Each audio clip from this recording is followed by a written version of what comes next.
The world of cinema lost a giant. David Lynch, the master of the surreal and the unsettling, passed away at 78. He left behind a legacy of films and television that challenged conventions and redefined storytelling. His vision was unique, a blend of darkness and humor, beauty and grotesqueness.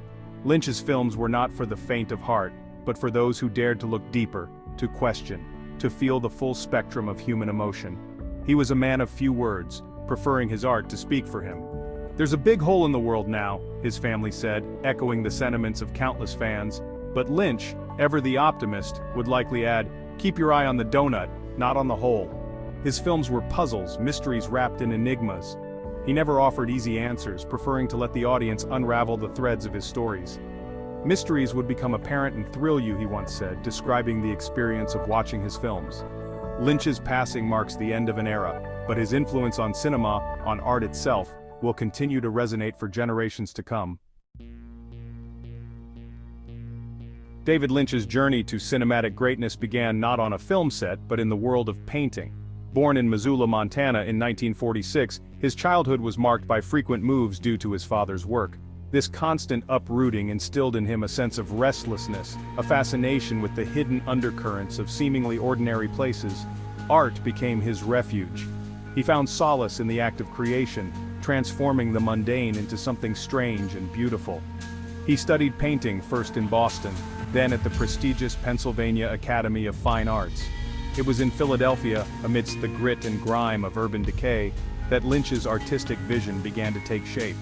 He experimented with short films, drawn to the medium's ability to capture movement and sound. His early works like 6 Men Getting Sick 6 Times and The Alphabet hinted at the surreal and often disturbing imagery that would become his trademark.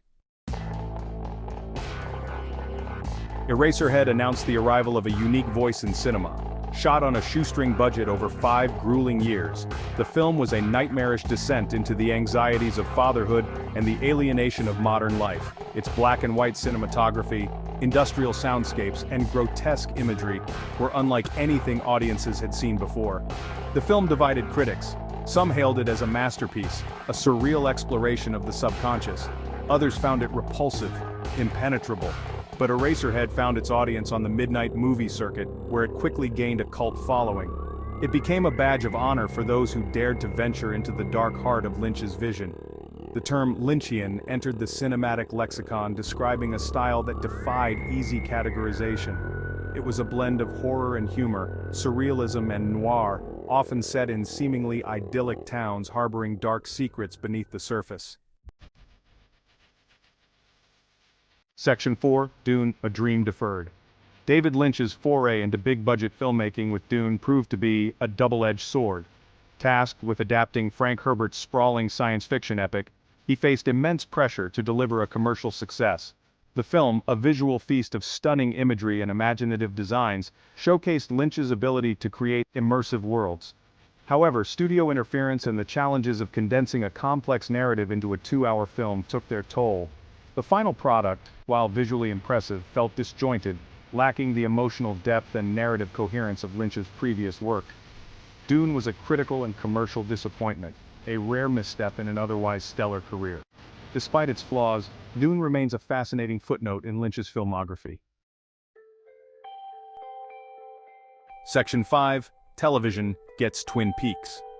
In 1990, David Lynch, along with collaborator Mark Frost, unleashed Twin Peaks upon an unsuspecting world. This groundbreaking television series, centered around the murder of homecoming queen Laura Palmer in a seemingly idyllic town, captivated audiences with its blend of soap opera melodrama, quirky characters, and supernatural mystery. Twin Peaks was unlike anything on television before.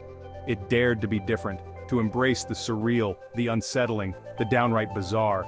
The show's iconic imagery, like the Red Room, the Log Lady, and the Man from Another Place, seeped into the cultural consciousness, becoming instantly recognizable touchstones of 1990s pop culture.